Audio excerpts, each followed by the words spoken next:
Coming up on 2020 on ID. Are you gonna murder her? Designing women, dealing from the bottom of the deck, accused of scheming, stealing, even killing. The girlfriend on trial for murder by stiletto. You feel blood in your hands, and I did it. And the secret, she says, led to his death. He would like for me to kind of step on him. Dressed to kill. Plus, the married ex-stripper with a taste for sugar daddies. Did she go gold digging with a hammer to the head? This is the Addams family. This is stranger than Jodi Arias. And the Craigslist con woman, promising a childless couple her baby that didn't exist, even faking the birth on the phone. Also in love and planning their blowout wedding when the bride-to-be goes missing. We do feel like she is in danger. I got that text that she's kidnapped. Kidnapped? Or something more shocking? Tiffany was there in the room by herself. Designing women. Welcome to 2020 on ID. I'm John Quinones. From lies that spin out of control to scams to murder, the women you're about to meet have left lives in shambles. First, Ana Trujillo admits she killed her lover. But what grabbed national headlines was the murder weapon, a blue suede 5.5-inch stiletto heel. In 2014, Ryan Smith first brought us the story of a woman who said she acted in self-defense. But was she dressed to kill? A woman accused of killing a man with her stiletto heel. Ana Trujillo is being held here, and testimony is still going on. Prosecutor Sarah Mickelson demonstrated to the jury. Houston has some crazy, crazy crime, and this is one of the craziest things that I think a lot of us have ever seen. About 10 puncture wounds to the head. When you hear of someone dying, especially a brutal death, they're being shot, they're stabbed, but no one ever thinks there's going to be a stiletto heel in the middle of it, right? Yes, who ever heard of assault by deadly footwear?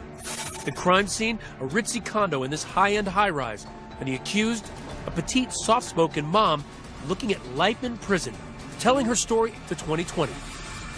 It's very surreal. It feels like it happened to someone else, and I'm just watching it. Born in Mexico, Ana Trujillo came to America with dreams of making it big. Married twice, the mother of 2 young girls, she was a striking, vibrant young woman who was once the host of a community access show and called herself Anna Fox. Thank you for joining me and enjoying ourselves. The producer said I had a bubbly personality. Is that who you are? That TV host with that bubbly personality? Yes, I am, actually. I'm usually very optimistic. I love life. I love friends. And I just believe in being me.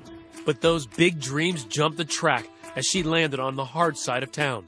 Jim Carroll met her at the Lawndale Hotel, where they both once lived. What was she like? She laughed a lot. I mean, she was really cool. She just talked about spirituality and the pyramids and ghosts and the tarot. She was a drifter, floating from job to job, wishing for the right things, attracted to the wrong people. She brought several men to the hotel, and finally I started talking to her. I said, look, you know, we can't have none of that business going on here. And how many men would you estimate this was? 4 to 6 men. One of them was the professor. His name? Stefan Andersson, a naturalized citizen from Sweden who worked at the University of Houston as a medical researcher. Tell me about him. Well, he was very charming. He had a beautiful young spirit. He was a professor, and that is really what attracted me. How did he treat you in the beginning? Oh, he was wonderful. In the beginning, it was all so carefree. Here at the local taco shop, Bodegas, they were regulars, and his friend, Adam Benjamin, remembers the early days of their romance. You can see Stefan right there. So what was Stefan's taste in women? Stefan liked attractive women in heels with nice legs, but he didn't have girlfriends or anything like that. Why do you think he felt so connected to Anna? She was a bad girl. It's the opposites attract. Within weeks, she'd moved on up to his deluxe apartment in the sky. You wanted to marry him. Yes. He wanted to marry you. Yes. It wasn't all about love. It was also about sex. Kinky sex. Trujillo claims her man had a thing for shoes, and she was happy to oblige. What did he want you to do? He had a shoe fetish. He would like for me to kind of step on him. Step on him? Well, walk on him. He liked a little bit of pain. But just months after they met, that happily ever after began to wear thin. His drinking started concerning me. I didn't know what it was to be with, I say, an alcoholic. He drank a lot, but he didn't seem to be an angry drunk. He seemed like a troubled and gentle soul.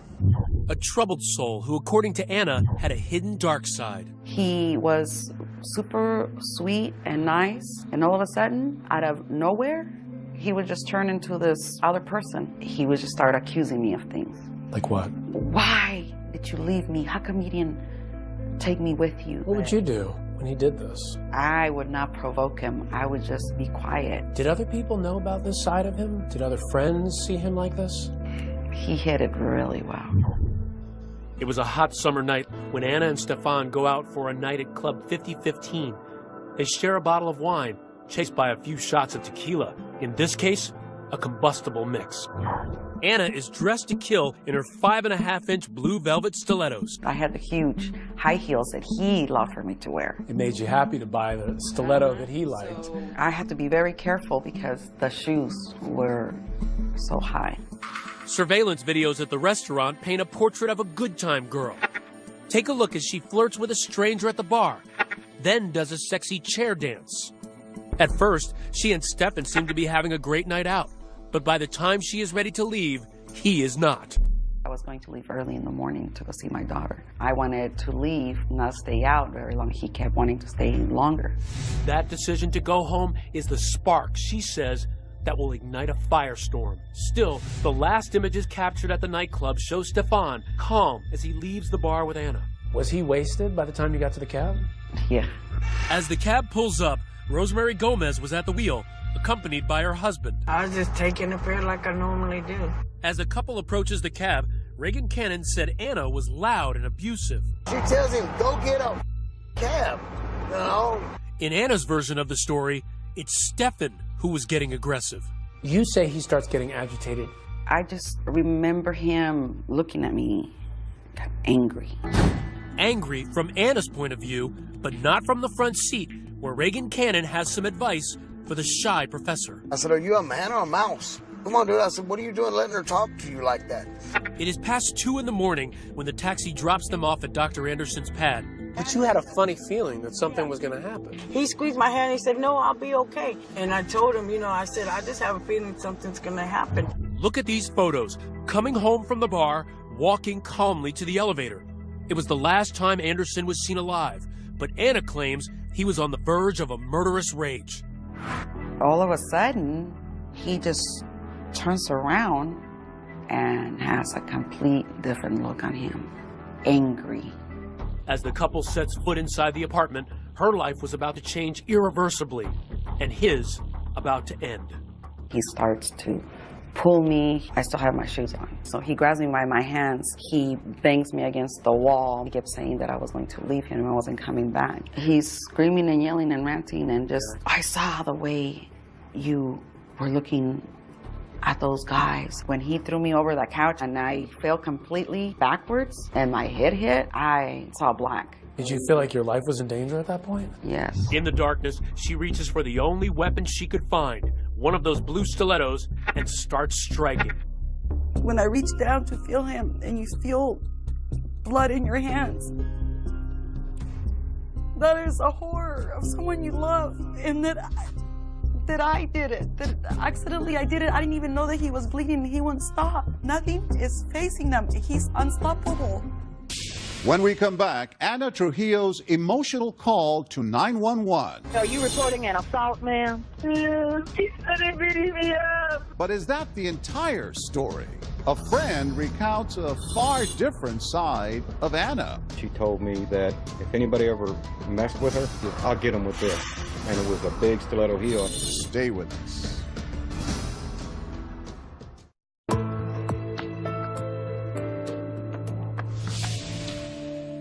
Are you reporting an assault, ma'am? Yeah, he assaulted me. I hit him with my shoe and he's bleeding. He started beating me up. When Houston police received Anna Trujillo's desperate 911 call, they raced to her boyfriend's high-rise condo and walked into a slaughterhouse. The crime scene photos in this case were especially gruesome. The blood spatter, the victim still lying there, It was a tragedy, and it was horrible. The hallway was streaked with blood. The deceased, medical researcher Stephen Anderson, barely recognizable from more than 24 stab wounds to his head, face, and neck, all from the heel of Anna's blue velvet stilettos. Stephen's hair still stuck to the heel. And on a glass table nearby, a macabre sign. Trujillo's Book of Tarot turned to the picture of death. Instantly, the police officer was suspicious. He just yelled at me and took his gun out and he told me to get down on the ground. I thought they were there to help us. The millions of officers showed up and where was the ambulance? Anna tells police Anderson had attacked her, that she killed him in self-defense. She was drenched in blood. Police bring her in for questioning, and Anna gives a rambling, disjointed statement that includes little about the actual killing. It's a meandering sort of my life up till now 3-hour tape in which she talks about what actually happened the night of very briefly. The cops have heard enough. They put her under arrest. They're blaming me. They're telling me that I killed him. I am not a murderer. She's booked, post bail, and is put under house arrest. But as the countdown to trial begins, Houston was riveted. The murder weapon is a 5.5-inch heel. Stabbing her boyfriend to death with and it was a bloody scene. Each day, new allegations surfaced about the violence in her past. Brian Goodney, a former friend, remembers a startling attack. Walk her to the door, turn around to open the door, and get hit on the back of the head with a candlestick. That was the last thing you remembered? She knocked me out. And remember the Lawndale Hotel where her friend Jim Carroll once lived? He told the most jaw-dropping tale of all. She told me that if anybody ever messed with her, she pulled her shoe off. She says, "I'll get them with this." And it was a big stiletto heel. The trial began in a burst of lights, camera, and bravado. Feeling confident? Do I look like I got scared? From the beginning, prosecutors pull no punches, focusing the jury on that killer heel, really the star witness in this case. Over and over, they demonstrate the brutality of the crime. In trial, we saw an x-ray of the shoe. To the naked eye, it just looks like a cobalt blue stiletto high heel. But once you saw that x-ray, it looked like an ice hammer. He had 10 puncture wounds on his head, 15 to 20 around his neck, face, and arms. That is excessive for a lot of people. Excessive, what he was doing to me? He was enraged. He hit me on the head with my own shoe. Even though his case is far from a slam dunk, Anna's attorney, Jack Carroll, still seemed confident. Was Anna justified in her actions that night? What the evidence is. Whether she hit him once, hit him 25 times or 100 times, she felt her life was in danger, the jury can't convict. To prove the case, Carroll had to convince the jury that Anderson flew into a violent rage at his apartment. These photos, taken 48 hours after the murder, show bruises, but it wasn't clear when she got them. The defense wanted to portray her as a victim and as someone who only did this because she had to. Remember that surveillance video from the apartment? The last images of Anderson alive? He seems calm and collected, but his blood alcohol is almost twice the legal limit. I think we've all seen people that drink a lot and, act one way in public and they go home and they act a different way. And I was alone in Stefan Anderson's apartment and he went off the deep end. Did the mild-mannered professor attack his girlfriend in a drunken, jealous rage? She talked about being smothered at one point and then he was grabbing her. That's when she started hitting him with a shoe. But it's the murder weapon itself, that $29 stiletto shoe, that could come to Anna's rescue. It's not a gun. It's not a knife. It's not the typical thing someone would use to kill someone. So that could help the defense in saying she just grabbed whatever she could. On the morning of April 6th, the sun rose over a perfect spring day in Houston. Closing arguments in the Trujillo case were about to begin. It won't be until your just verdict that she ceases to be the stiletto stabber, and she will then forever be Anna Trujillo, murderer. But the defense argued that she was fighting for her life. As long as she reasonably fears the threat of serious bodily injury or death, she's justified.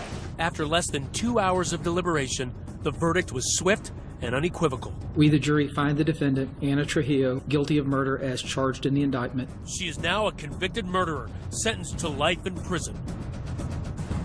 And though that shoe may fit, she still refuses to wear it. We all have opinions of what we would or wouldn't do, or why, or how. But when you find yourself in a situation, you don't know either, because it's a situation. You don't know what you're going to do when that happens. You think you do, but you don't. In spite of all of that, you loved him. I love him, and I'm mourning, and I'm in sad, and I'm in pain, and I have no closure. And it's not my fault. As of 2014, Anna Trujillo is appealing her conviction. She will be eligible for parole in the year 2043, when she will be 75 years old. When we return, an ex-stripper and her sugar daddy boyfriend. Why was her husband murdered? This is the Addams family. This is stranger than Jodi Arias. Stay with us.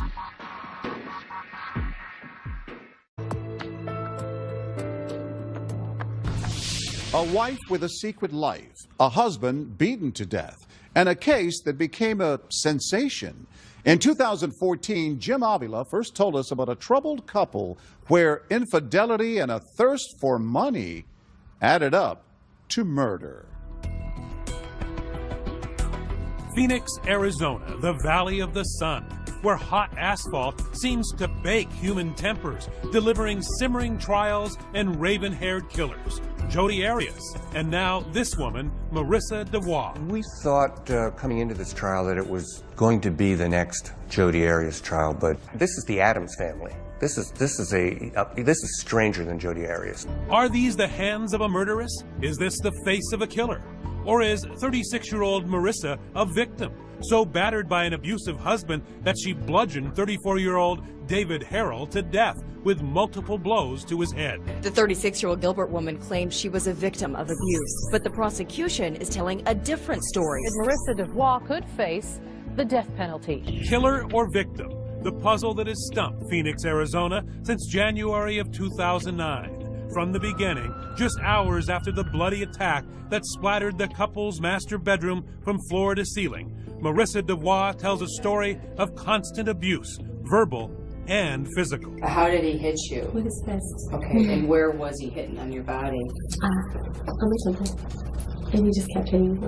Marissa even stands to show police how she says her husband of 9 years raped her on the night of the attack, choking her before forcing her on the bed against her will. So you came home and you want to have sex, didn't you? Got mad?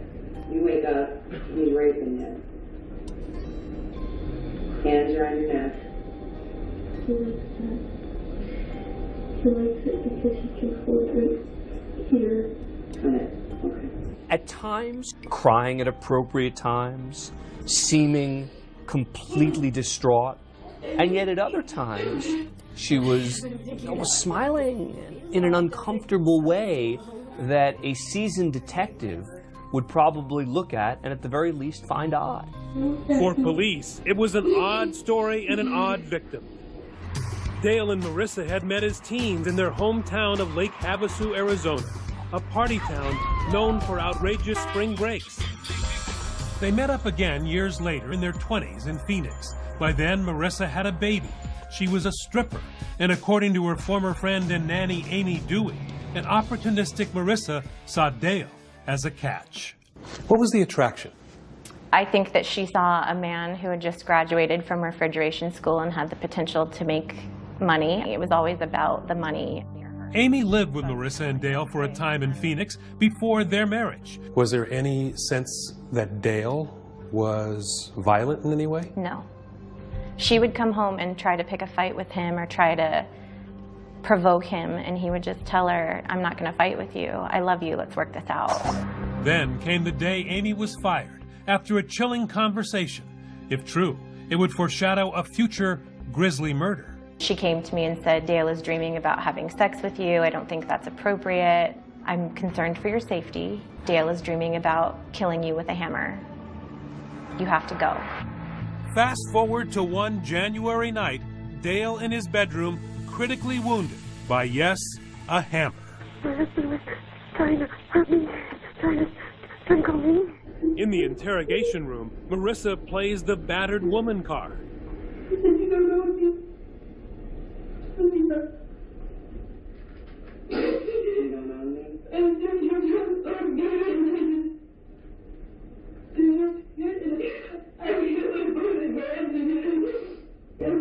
But police do not buy her sob story, and prosecutors don't think a jury will either.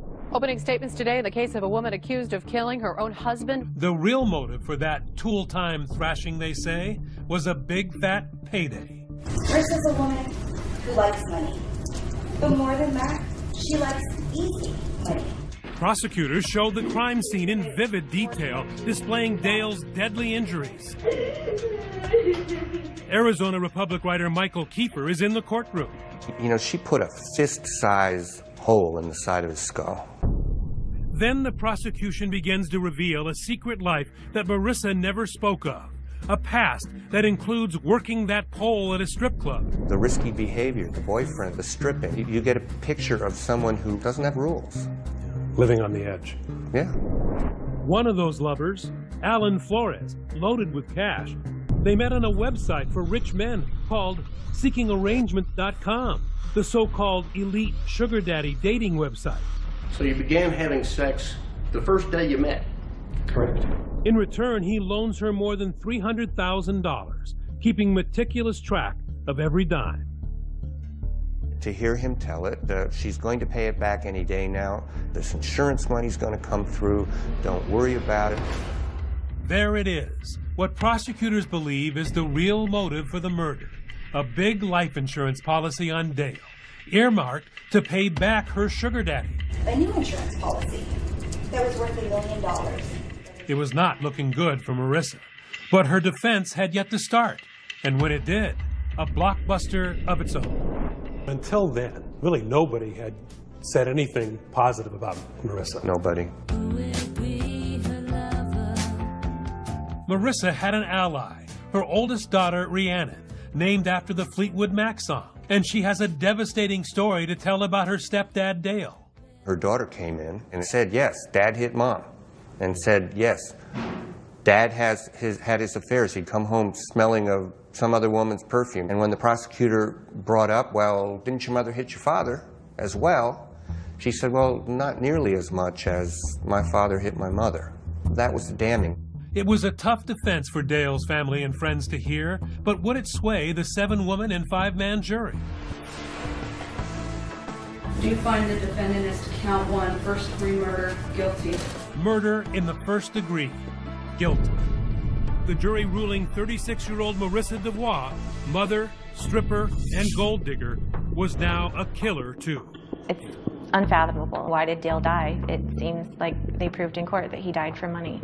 Why did he put up with her, you think? He loved her. She killed the one person who loved her.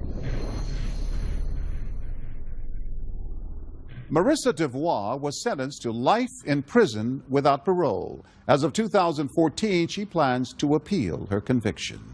Up next, the designing woman who scammed a childless couple.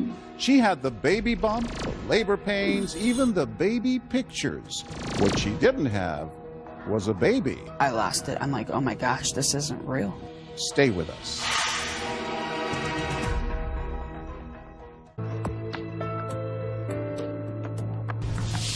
Now, a couple unable to conceive and willing to do almost anything to get a baby.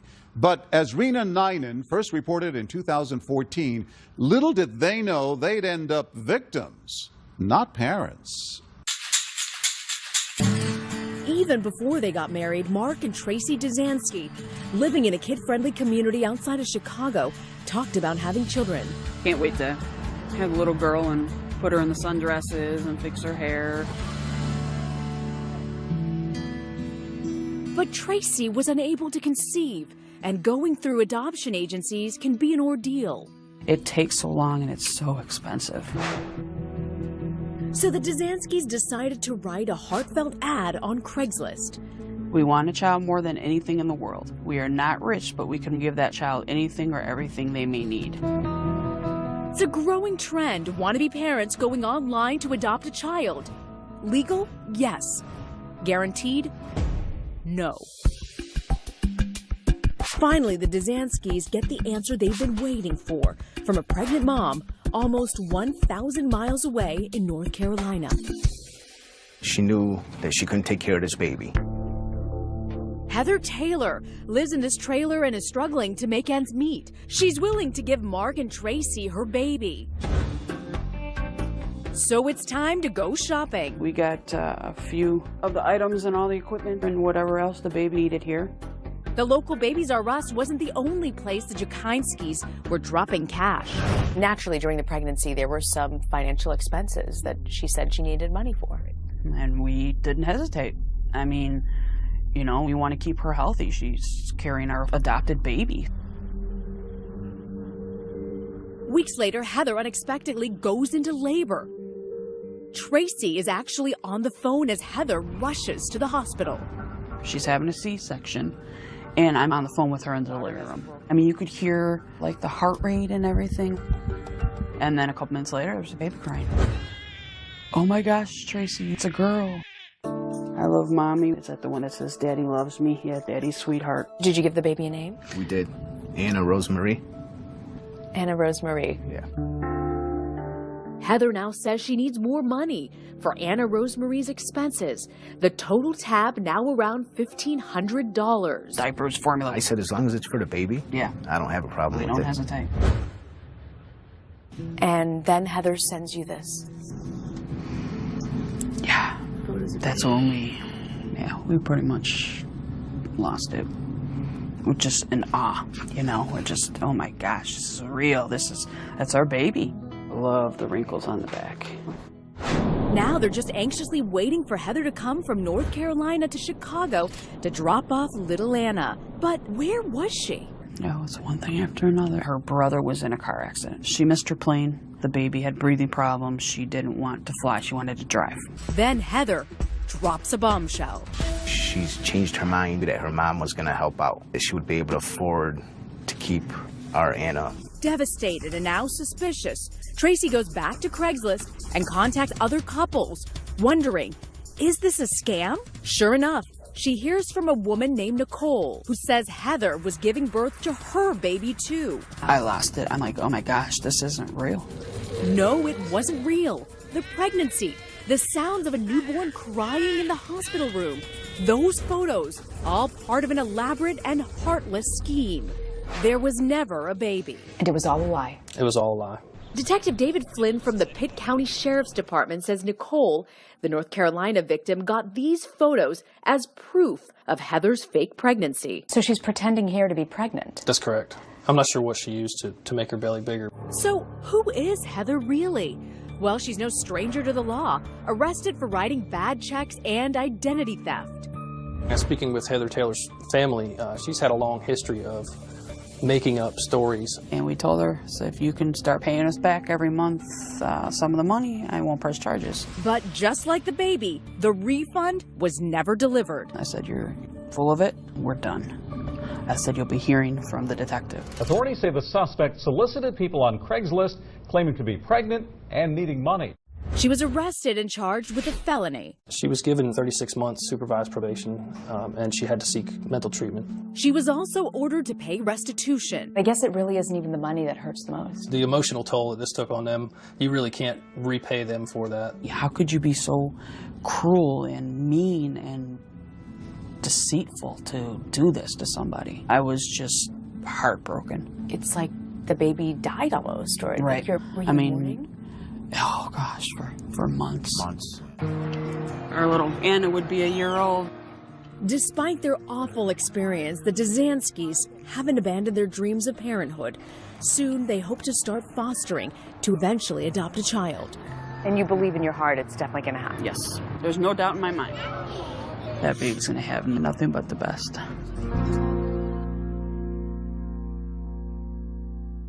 As of 2014, the Dzanskis have obtained a state license to foster children and still hope to formally adopt a baby. Up next, a bride goes missing just before her wedding. Biggest fear, bar none, is somebody finding Tiffany Bray dead while we're looking for her. But this disappearance is not what it seems. They spent quite a bit of time watching me. And a very surprising ending. I don't even know till this day where I'd be if they wouldn't have found me. Stay with us.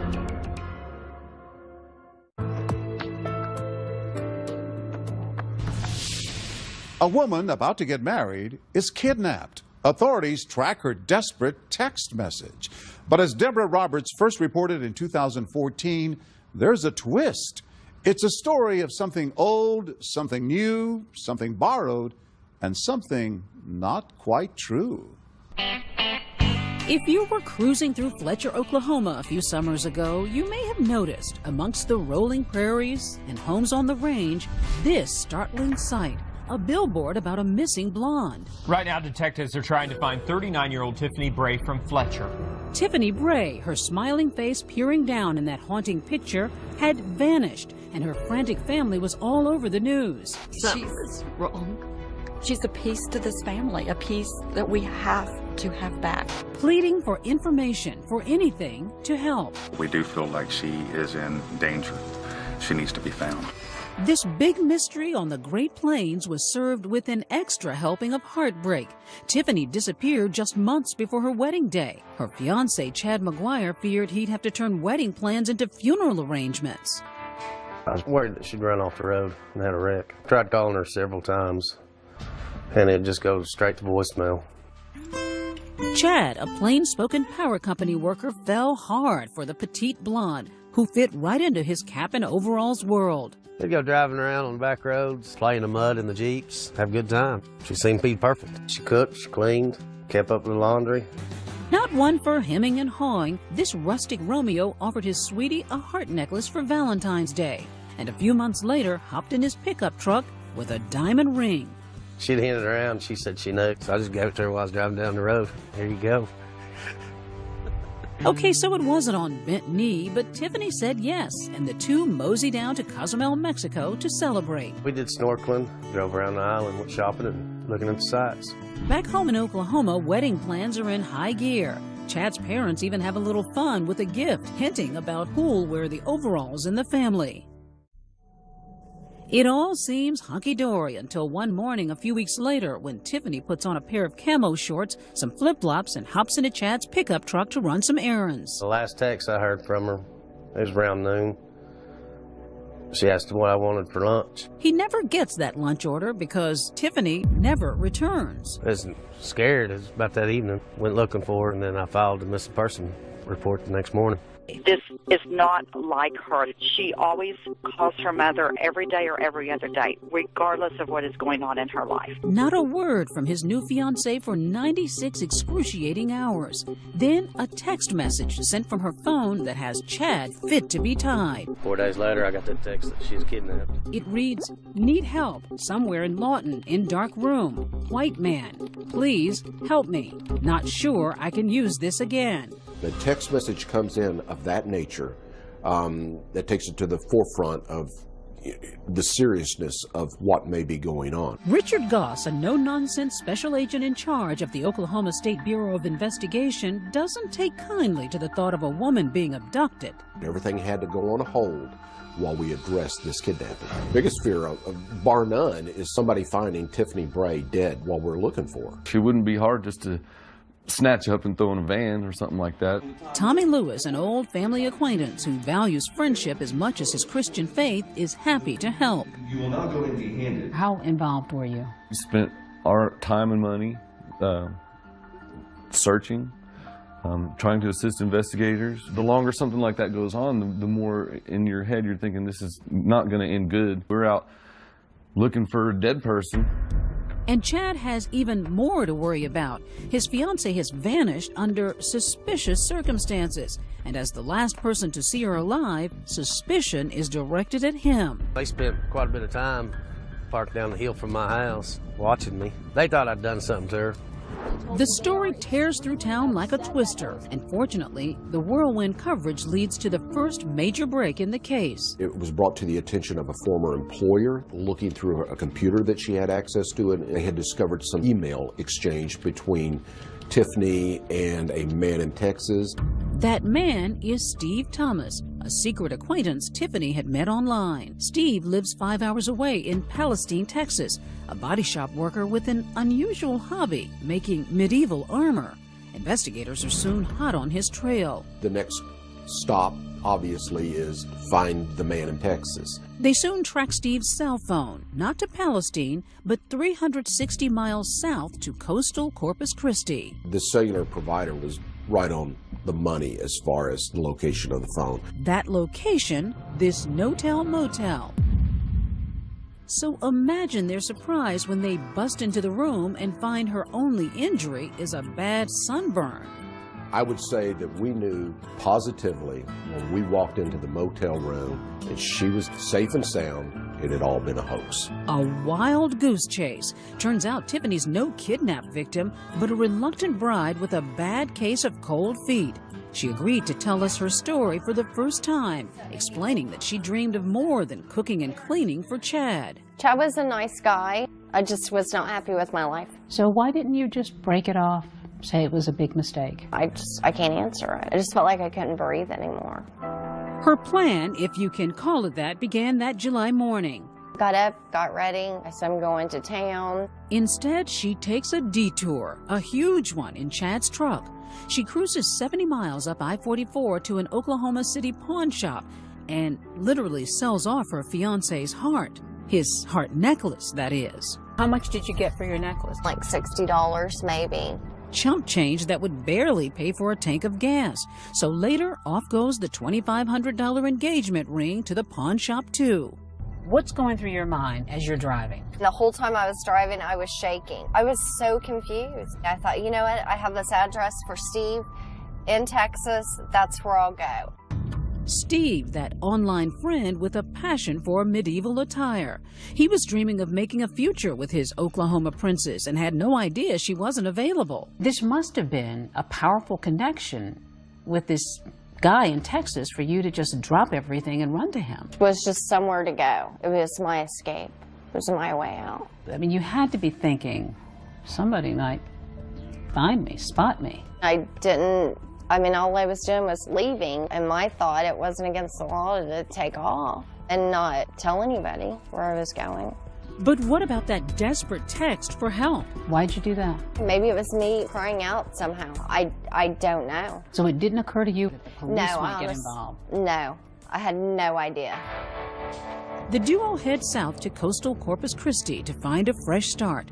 But their new life isn't exactly Camelot. The cash-strapped couple check into that low-rent motel where room 206 goes for about $30 a night.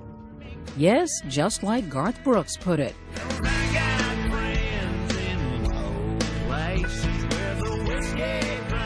What did you do with yourself those days? Absolutely nothing. Once, I think we went out shopping. Occasionally, we go to fast food or something like that.